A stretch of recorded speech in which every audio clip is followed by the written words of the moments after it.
Alhamdulillah nahmaduhu wa nasta'inuhu wa nastaghfiruh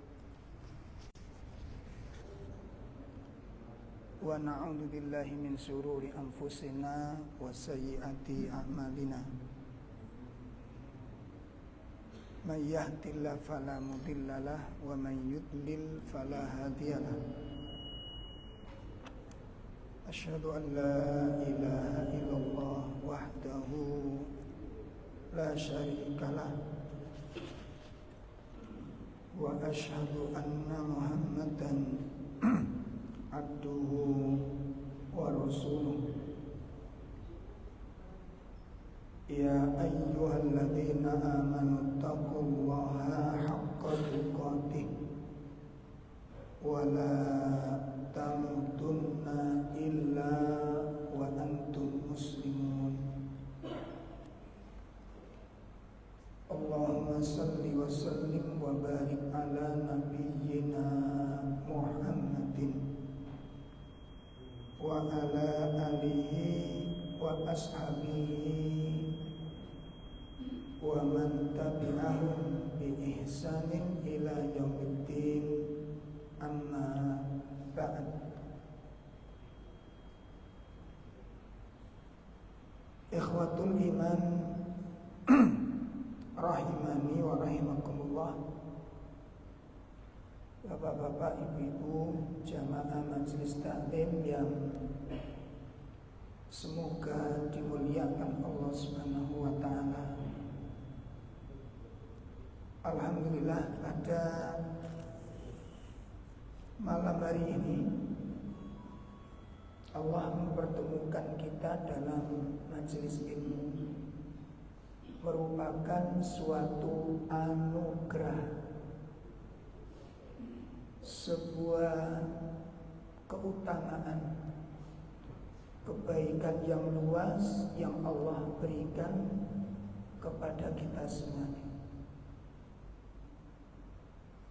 Allah menanamkan rasa cinta ke dalam hati kita, cinta kepada ilmu, cinta kepada kebaikan, cinta kepada masjid.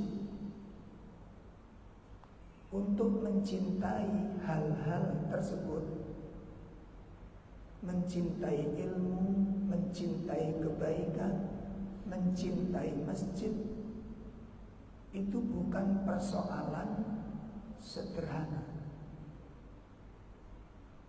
Bukan persoalan sederhana, bukan persoalan sepele. Itu anugerah yang sangat besar.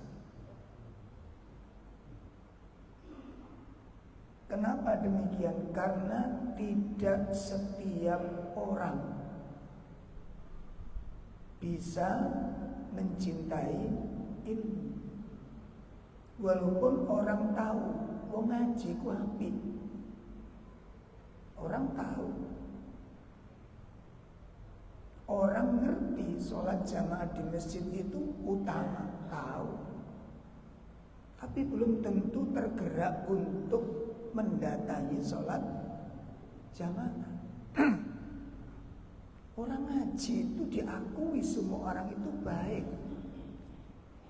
tapi tidak semua orang mau mendatangi tempat kajian. Anugerah dari Allah Ta'ala. Makanya kita harus bersyukur atas nikmat ini. Bersyukur. Ya. Dan kemudian apa? Kemudian kita harus berusaha sekuat tenaga. Berusaha sekuat tenaga agar kita bisa istiqomah untuk tetap berada dalam garis tersebut. Cinta kepada ilmu, cinta kepada kebaikan, cinta kepada masjid. Itu membutuhkan istiqomah. Maka nikmat tertinggi di dalam Islam, nikmat tertinggi di dalam Islam setelah nikmat hidayah, setelah nikmat iman adalah istiqomah di atasnya. Banyak orang-orang yang beriman berada di atas kebenaran, di atas ketaatan, di atas tauhid, di atas sunnah, namun Allah cabut sifat istiqomahnya. Sehingga yang dulu dia tegak di atas tauhid sekarang melakukan kesyirikan. Yang dulu senang dengan ilmu sekarang memusuhi orang yang mencari ilmu. Dulu di atas sunnah sekarang justru mengajak orang-orang untuk berbuat bid'ah. Dulu dia taat kepada Allah, sekarang mengajak orang untuk bermaksiat kepada Allah. Kenapa? Istiqomah dalam hatinya dicabut oleh Allah Ta'ala. Oleh karena itu nikmat iman yang hari ini kita miliki iku ojo sampai dicabut oleh Allah. Jangan sampai nikmat hidayah yang hari ini kita dapat itu dicabut oleh Allah. Sebab kalau hidayah dicabut oleh Allah, kita menjadi orang-orang yang terusir dari hidayah dan menjadi orang-orang yang menyimpang. Itu jangan sampai. Nah, caranya bagaimana?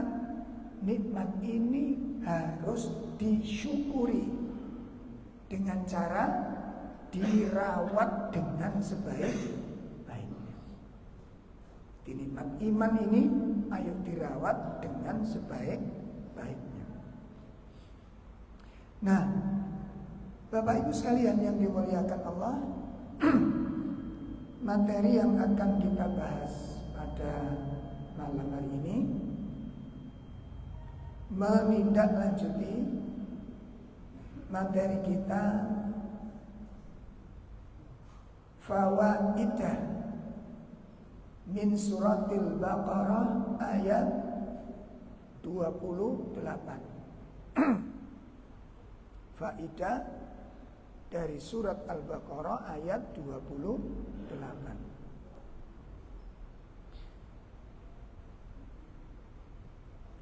Pelajaran yang keempat,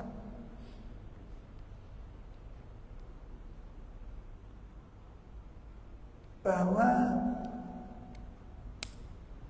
al-maut, yang namanya kematian, itu laisat nihayatul amr. Ya. Laisat nihayatul amr. Kalau pelajaran yang ketiga kemarin, pelajaran yang ketiga dari surat Al-Baqarah ayat berapa? 28. Itu kan Allah Ta'ala mengabarkan tentang tahapan kehidupan manusia. Ada berapa? Jadi manusia itu dalam menjalani kehidupan itu melewati 4 fase.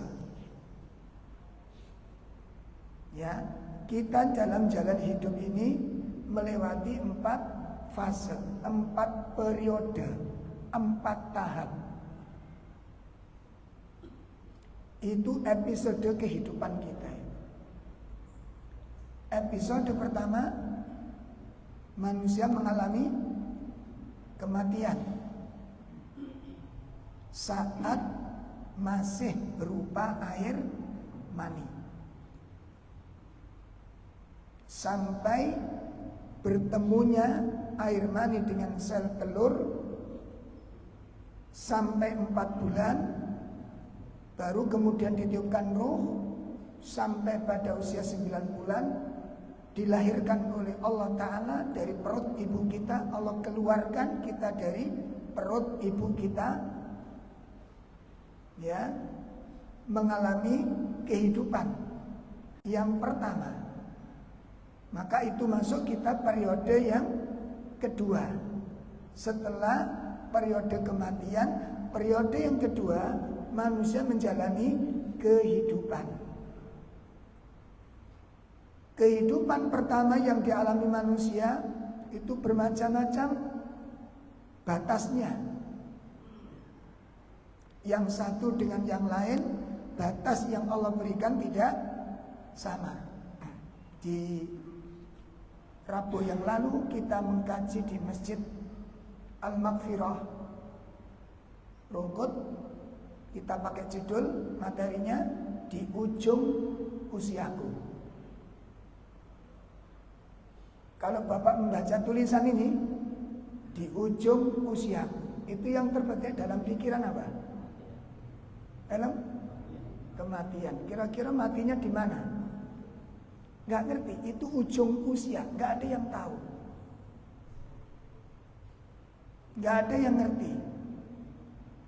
Yaitu tahap yang kedua. Manusia mengalami kehidupan. Setelah periode kedua ini ada tahap ketiga. Dan kita sedang berjalan menuju tahap yang ketiga itu. Apa tahap ketiga? Kematian. Dan itu adalah kepastian. Ya. Nah, setelah kematian masuk pada tahap yang ketiga tersebut, yaitu tahap kematian ketika kita keluar dari dunia ini. Kita akan keluar dari dunia ini. Kita akan tinggalkan dunia ini, suka atau tidak suka,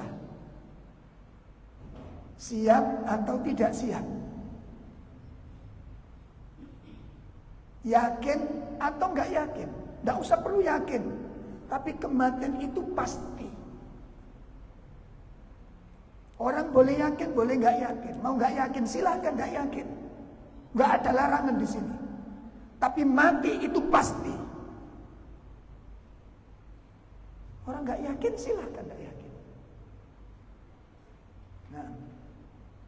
Nah, di sini Pak ada beberapa pertanyaan bagi kita semuanya. Sesuatu yang sangat unik. Kita simak ini. Apa memungkinkan orang mati di tengah jalan? Hah? Orang mati dalam kendaraan? Orang mati di dalam kamar mandi? Di rumah makan? Pertanyaannya, pernahkah kita persiapkan kematian-kematian di tempat-tempat tersebut? Itu yang kita lupakan. Kita yakin kematian itu bisa terjadi dimanapun kita berada dan kapanpun kita tinggal. Tapi ada satu hal yang kita lupakan. Kita jarang menyiapkan kematian di tempat-tempat tersebut. Nah itu ujung usia. Nah nanti masuk pada tahap yang ketiga, yaitu kematian. Dan kematian itu bukan akhir segalanya. Kematian bukan akhir segalanya. Kita akan masuk pada periode yang terakhir, periode yang keempat, yaitu setelah kematian itu ada kehidupan. Al-hayat ba'dal mamat. Al-hayat ba'dal mamat. Ada kehidupan setelah kematian. Kehidupan yang kedua yang masuk dalam tahapan yang keempat yang dialami oleh manusia itu tidak sama dengan kehidupan yang pertama. Saya ulangi, kehidupan yang kedua itu tidak sama dengan kehidupan yang pertama. Kehidupan pertama sekarang. Setelah ini kita meninggal. Setelah meninggal kita akan dihidupkan kembali oleh Allah. Dan kehidupan tersebut tidak sama dengan kehidupan hari ini. kehidupan hari ini itu adalah saatnya untuk melaksanakan tugas. Karena kita diciptakan itu untuk menjalankan tugas. Allah menciptakan kita itu untuk menunaikan sebuah tugas. Ya. Kita diciptakan untuk menunaikan tugas. Kehidupan yang kedua untuk mempertanggungjawabkan tugas. Maka jangan sampai kita terimbas dengan penyakit kelalaian.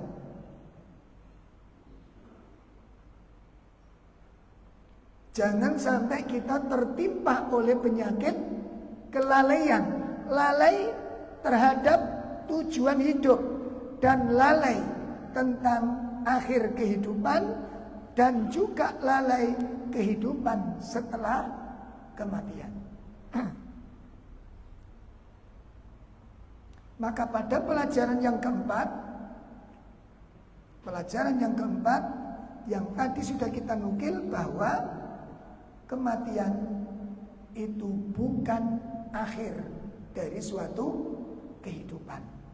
Akan tetapi kematian merupakan tahapan dalam menyongsong kehidupan yang sebenar-benarnya. Kita simak sebuah nasihat dari Imam Al-Qurtubi.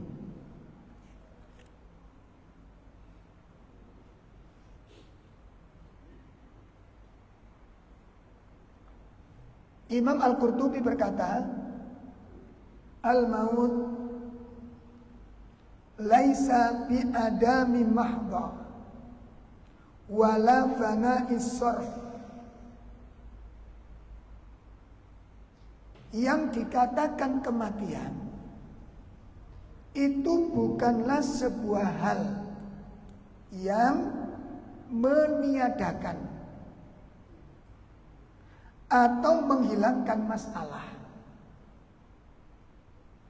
Yang namanya kematian bukanlah sebuah hal yang meniadakan masalah atau yang menghilangkan masalah. Wa innama, akan tetapi huwa, kematian itu merupakan inqita'a ta'alluqar ruh bil badan. Masya Allah. Kematian itu merupakan sesuatu yang memutuskan keterkaitan atau hubungan bainar ruh bil badan, antara ruh dengan badan. Itu kematian.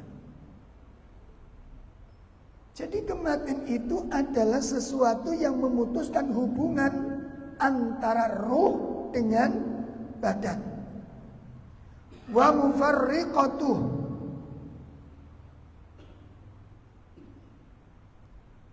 dan sesuatu yang memisahkan antara ruh bil jasadi, dengan jasad kita. Itu dipisahkan oleh Allah. Di mana roh itu akan dicabut, dikelupas oleh Allah untuk dipisahkan dengan jasad kita.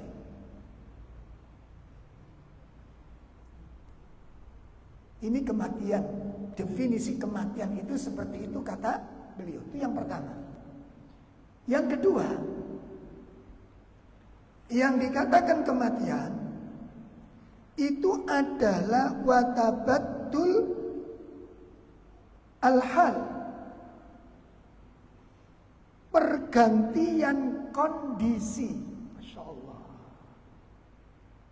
Kondisi kita berubah. Di mana kita yang awalnya hidup berdampingan, didampingi oleh keluarga kita, dirubah oleh Allah hidup sendirian. Sendirian. Nanti ada materi khusus saat kesendirianmu di alam kubur. Pernah terbayang oleh kita? Pernah membayangkan peristiwa ini? Di mana panjenengan satu saat di waktu yang tidak pernah kita duga-duga, waktu yang tidak pernah kita sangka-sangka, kita akan menjalani hidup yang sangat mengerikan ini. Saat kesendirianmu di alam kubur, sendirian. Berubah, itu yang kedua. Jadi yang pertama, kita yang pertama hidup di dunia, dirubah di alam yang berbeda, yang tidak pernah terbayangkan oleh kita. Yang kedua yang dirubah apa? Yang kita hidup dikelilingi oleh keluarga, oleh anak, oleh istri, oleh saudara, oleh tetangga. Setelah kematian berubah.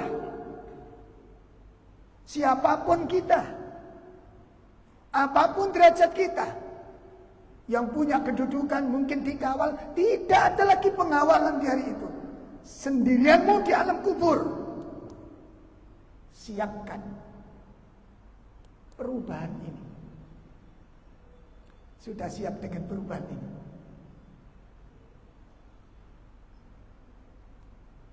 Allah. Yang ketiga, apa yang berubah? Tempat. Yang ketiga, di dunia kita bertempat tinggal di rumah, tidur di atas kasur, berubah. Hari pertama kematian berubah. Kasur kita dengan sangat terpaksa terbuat dari lumpur dan debu. Berubah. Tempat tinggal berubah. Hari pertama kematian, kita dikeluarkan dari rumah kita. Yang asalnya kita tidur di atas kasur, berubah tidur di atas lumpur dan debu.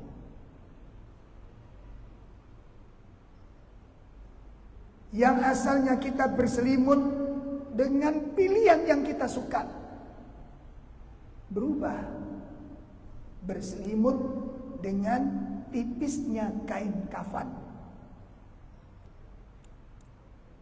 Berubah.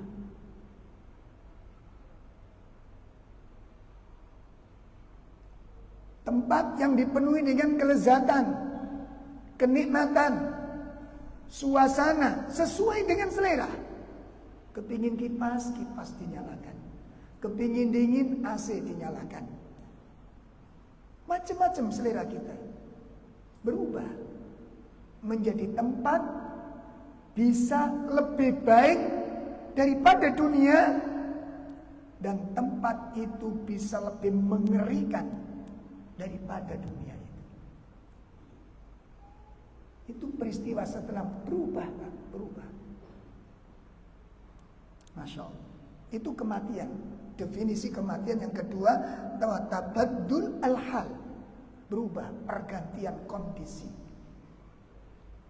Masya Allah. Kemudian yang ketiga, wantiqalu min dari ila dar. Masya Allah. Kita akan dipindah dari satu tempat ke tempat yang berbeda. Apa komentar Rasulullah SAW tentang kampung yang kita huni setelah kematian? Satu riwayat, Utsman bin Affan yang diriwayatkan oleh Imam Ibnu Majah. Kana Utsman idza waqafa ala qabr baka. Suatu hari Utsman berjalan dan melewati pekuburan. Sampai di pekuburan itu berdiri dia di sana dan menangis. Menangis.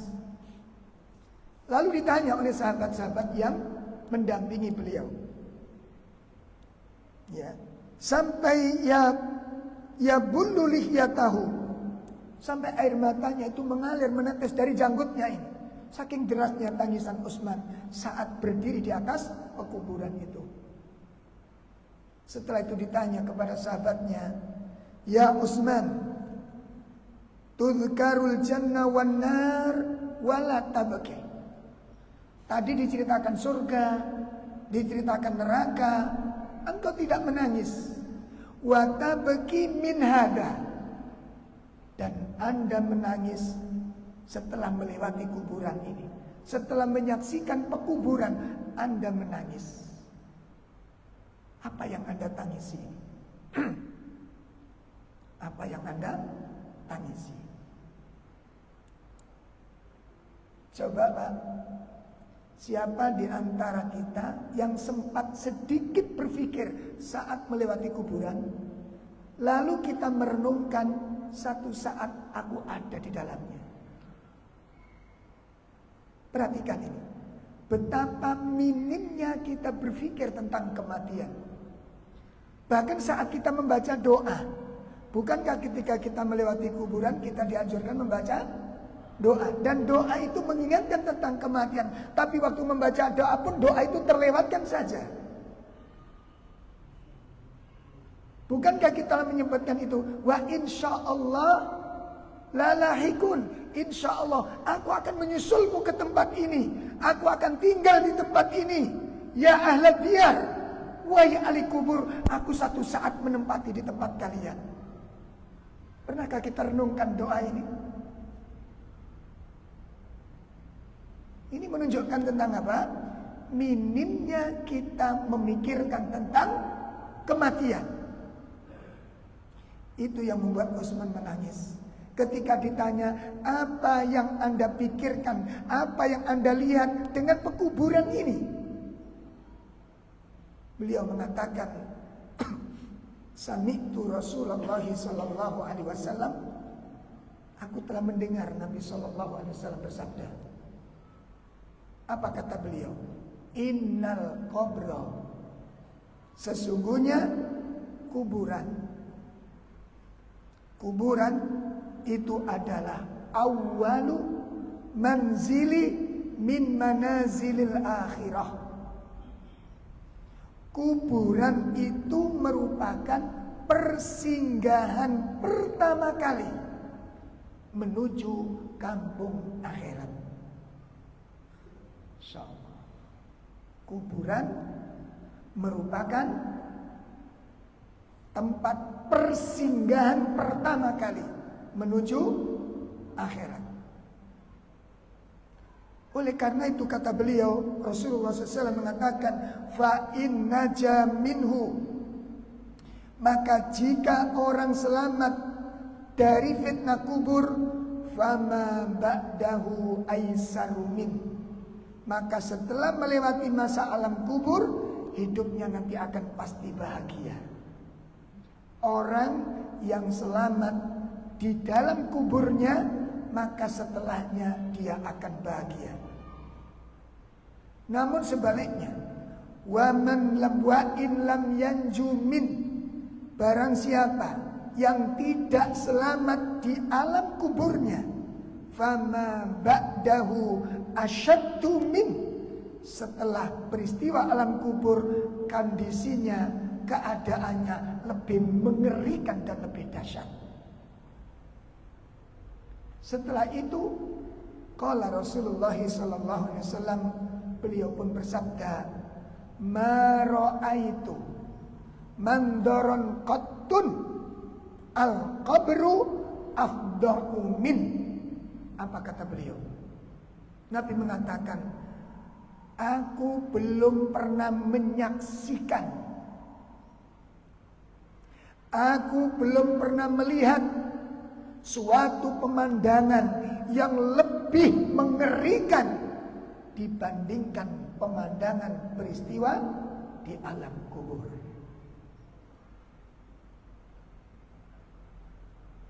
Sementara kita tahu saat kita memasuki tempat tersebut sendirian. untuk menghadapi semua masalahnya. Semua masalahnya sendirian. Ini yang dimaksud kematian. Jadi pindahnya seseorang dari satu tempat tinggal ke tempat tinggal yang lain, dari satu kampung ke kampung yang lain. Lalu beliau Imam Qurtubi mengatakan, wa huwa min a'dhamil masaib. Kematian merupakan musibah yang paling besar. Kematian merupakan apa? Musibah yang paling besar. Kenapa dikatakan musibah yang paling besar? Karena kita setelah bergulat dengan segala kehidupan ini, menghadapi kehidupan yang sangat serius, kehidupan yang sebenar-benarnya kehidupan. Kenapa dikatakan kehidupan yang sebenar-benarnya?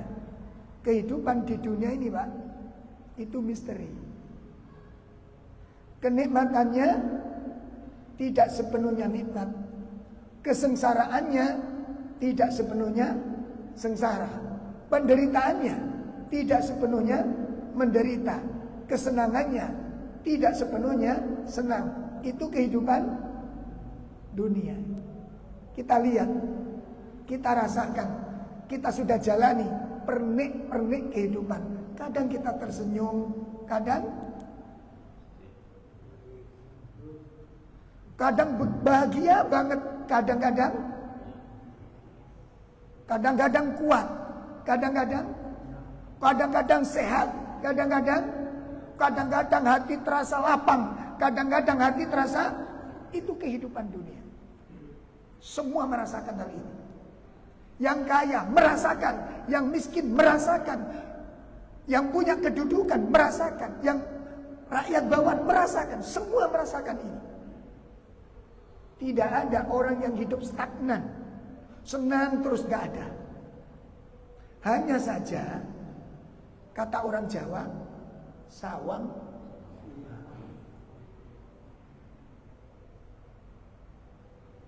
hanya saja itu. Yang kaya gak sepenuhnya bahagia, yang miskin gak sepenuhnya menderita.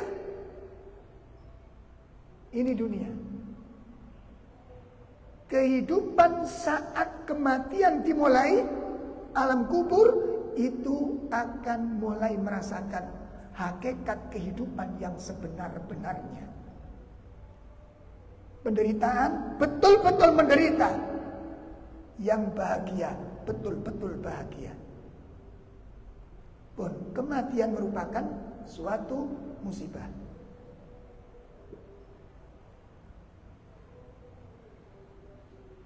Kemudian berkata pula beliau, wa a'damu min, ada musibah yang lebih besar dari kematian.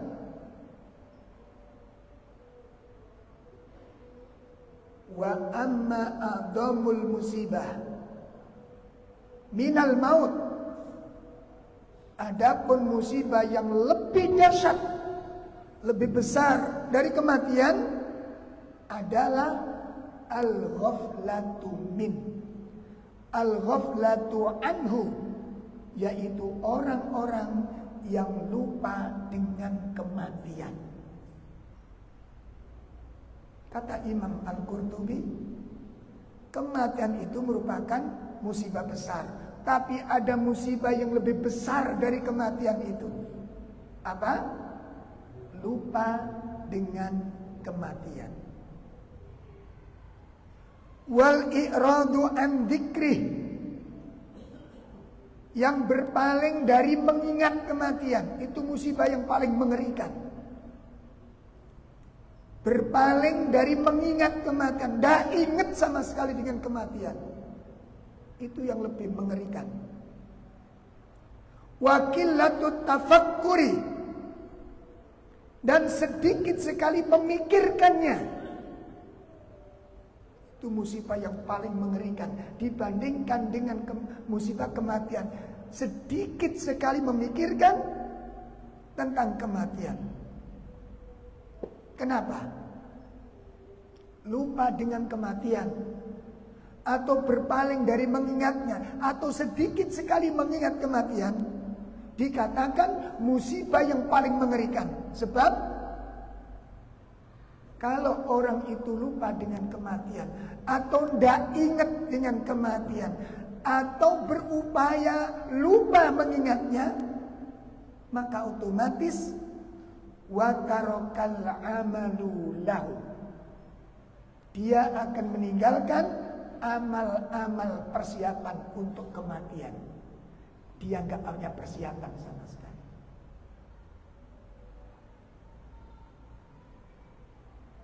Dia nggak punya bekal sama sekali. Itu ya Allah.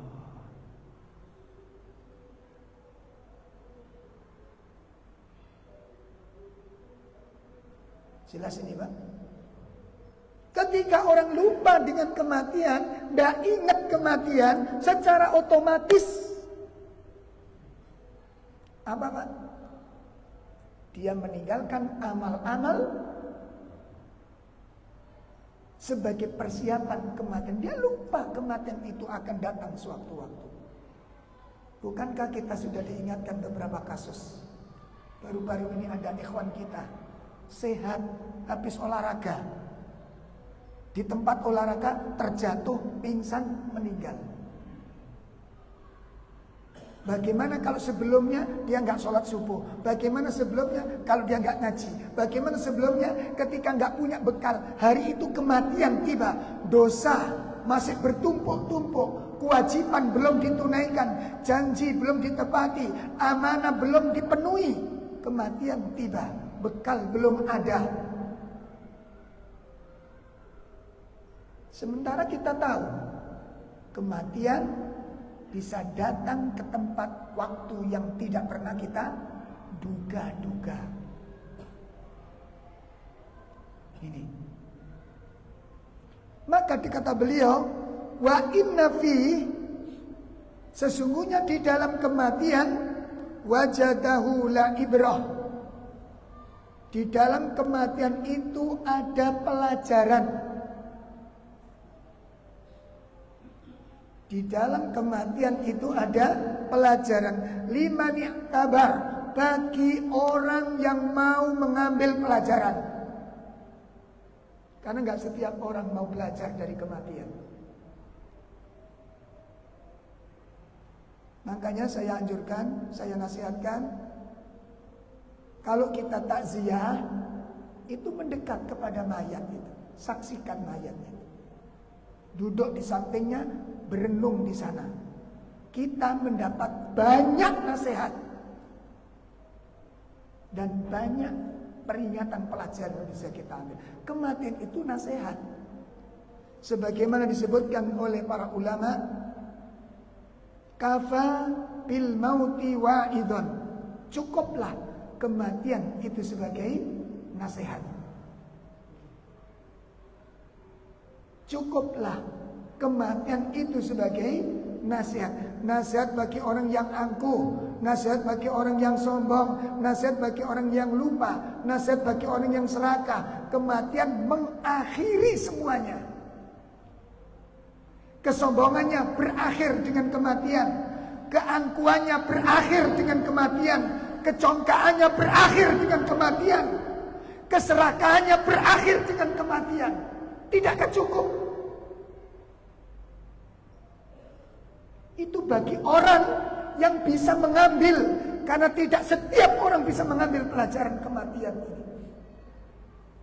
Enggak setiap orang. Wafihi, kata para ulama, fikruh, di dalam kematian itu ada sebuah renungan. Liman tafakkur, bagi orang yang mau merenung. Di dalam kematian itu ada sebuah renungan yang dalam bagi orang yang mau merenung. Karena nggak setiap orang mau merenung, Pak. Kalau kita punya akal dan pikiran tidak untuk berpikir, Allah percuma membuat pikiran dalam diri kita ini.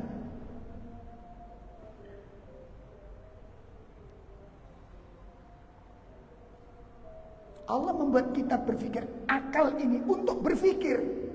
Itu bagi orang yang mau berpikir akan menghasilkan karya-karya yang menakjubkan.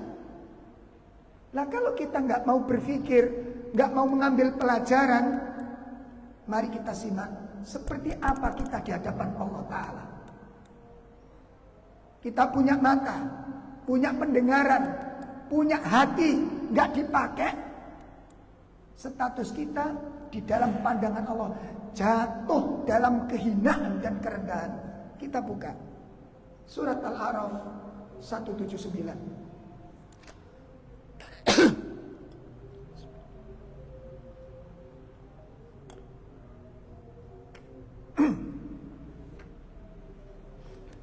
A'udzu billahi minasy syaithanir rajim. Sudah ketemu? Surat 7 ayat 17.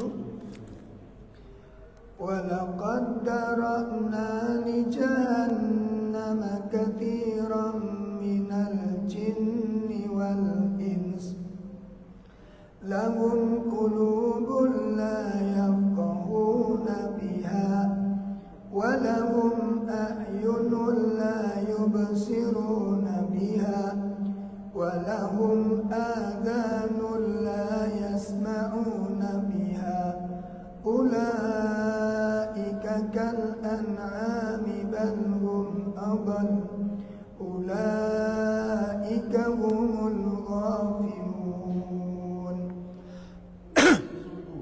Akan kami isi neraka jahanam banyak dari kalangan jin dan manusia. Mereka memiliki hati, tetapi tidak dipergunakannya untuk memahami ayat-ayat Allah. Insyaallah. Dan mereka memiliki mata, tetapi tidak dipergunakannya untuk melihat tanda-tanda kekuasaan Allah. Dan mereka memiliki telinga, tetapi tidak dipergunakannya untuk mendengarkan ayat-ayat Allah. Mereka seperti hewan ternak, bahkan lebih sesat lagi. Mereka itulah orang-orang yang lemah. Nauzubillah. Seperti ini kedudukan kita di mata Allah. Allah menjadikan 3 fasilitas. Allah menjadikan 3 fasilitas utama: pendengaran, penglihatan, hati. Itu yang membedakan, yang menyebabkan manusia lebih mulia dari binatang. Itu kalau 3 fasilitas digunakan dengan benar. 3 fasilitas: pendengaran, penglihatan, hati.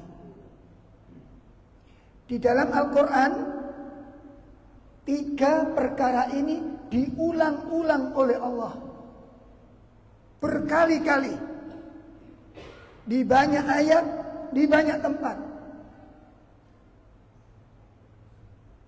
Ya, di banyak ayat, di banyak tempat. Seperti halnya disebutkan di surat 16 ayat 78. Langsung terjemah. Surat 16 ayat 78. Silakan. Dan Allah mengeluarkan kamu dari ibumu dalam keadaan tidak mengetahui sesuatu pun. Dan Dia, Allah, memberimu pendengaran, penglihatan, dan hati nurani agar kamu bersyukur. Allah ciptakan kepadamu pendengaran, penglihatan, hati. Pendengaran, penglihatan, hati diulang-ulang di banyak ayat. Untuk apa 3 fasilitas ini disebutkan secara harfiah, secara letterlek oleh Allah? Pendengaran untuk mendengar. Untuk apa? Mengambil sebuah ilmu. Makanya kalau orang tidak punya pendengaran, dia tidak bisa mengucapkan sesuatu karena nggak bisa menangkap bahasa. Ternyata kita punya pendengaran, tidak kita ambil manfaat. Pelajaran apa yang bisa kita dapatkan untuk mengenal Rabb yang menciptakan kita? Allah nggak kenal, Nabi nggak kenal, agama nggak kenal, tujuan hidup nggak kenal. Di mana otak dan akal kita? Di mana akal? Di mana hati? Kalau sekedar untuk hidup, binatang-binatang hidup untuk mencari hidup. Sekedar makan, binatang-binatang tanpa otak, tanpa akal, tanpa pikiran bisa hidup. Tapi kita diciptakan bukan untuk sekedar hidup, tapi untuk menjalankan perintah dari Allah Subhanahu wa taala. Maka ini tolong dicamkan ayolah ikhwah, direnungkan, dipikirkan, karena kita diciptakan untuk berpikir, bukan menurutkan hawa nafsu. Nah, kalau menurutkan hawa nafsu, apa gunanya Allah menciptakan akal?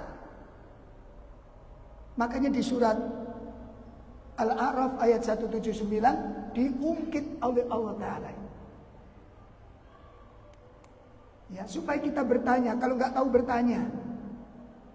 Makanya dituntut oleh Allah. Bagi kita yang ngikut aja apa kata orang kita ikut, kita dengar orang begitu kita begitu, di mana akal? Makanya ditanyakan oleh Allah. Ditegur oleh Allah, tidak boleh ikut itu, hidup itu ikut-ikutan saja. Tanya. Dibuka surat 17 ayat 36. Allah ingatkan, wala taqfu ma laysa laka bihi ilm, innas sam' wal absar wal afidah. Ditegur oleh Allah. 3 itu lagi yang diungkit oleh Allah. Pendengaran, penglihatan, hati. Orang iku gak iso dikongkon niru wong tok. Tanya, sing tak lakoni iki bener apa ora? Gak pokoknya orang pokoknya berbuat, yang penting aku seneng. Apa bedanya dengan hayawan? Ayo ikhwan, itu yang membedakan manusia dengan binatang. Kita punya manusia, punya akal, ada syariat. Binatang tidak punya syariat. Kita manusia, bedakan. Bedakan. Monggo dibaca terjemahnya surat 17 ayat 36. Dan janganlah kamu mengikuti sesuatu yang tidak kamu ketahui. Karena pendengaran, penglihatan, dan hati nurani, semua itu akan diminta pertanggungjawabannya. Tuh. Bagaimana kita mempertanggungjawabkan 3 fasilitas yang Allah karuniakan kepada kita ini? Pendengaran untuk mendengar, gak semua yang harus didengar. Mata untuk melihat, tidak semua pemandangan ditonton. Jelas nih Pak. Air untuk menyiram, tapi nggak semua tempat disiram. Pulpen untuk apa? Apa boleh ditulis di setiap tempat? Salah menggunakannya, kerusakan yang terjadi. Saya ulangi. Pulpen itu memang untuk nulis. Pertanyaannya, ditulis di mana dan apa yang akan ditulis. Kalau pulpen dipegang sama anak-anak usia 2 tahun, 3 tahun, nulisnya di mana? Kebaikan atau kerusakan? Jangan salah tempat penggunaannya. Pisau untuk motong. Tapi apa yang perlu dipotong? Kalau dipegang anak usia 4 tahun, apa yang dipotong? Kadang-kadang kita ini sembrono. Mas, gak usah ditonton. Meripat-meripat dewe. Apa yang perlu Anda tonton? Ada syariat. Ini boleh, ini gak boleh. Tanya yang gak tahu. Jangan diam. Dituntut oleh Allah Ta'ala. Pendengaranmu, penglihatanmu, hatimu akan ditanyakan oleh Allah. Engkau gunakan untuk apa dalam kehidupanmu? Nah, ibu-ibu, bapak-bapak sekalian yang dimuliakan Allah, ini pelajaran yang bisa kita ambil. Pelajaran yang keempat dari surat Al-Baqarah ayat 28. Pelajaran yang kelima akan kita bahas pada pertemuan yang akan datang tentang peristiwa-peristiwa setelah kematian. Akan kita bahas pada pertemuan akan datang, insyaallah. Mudah-mudahan apa yang kita kaji pada hari ini semoga menjadi ilmu yang bermanfaat, dan mari kita persiapkan bagi yang percaya tentang kehidupan setelah kematian. Perjalanan kita panjang dan sangat amat panjang, maka membutuhkan bekal yang cukup. Saya sedikit cerita di akhir kajian kita. Satu saat saya diajak teman untuk safar ke luar negeri, umroh. Soalnya dadak, Pak. Ustaz, ayo melok dolen. Tak pikir dolen ini, monggo, ngaten kula.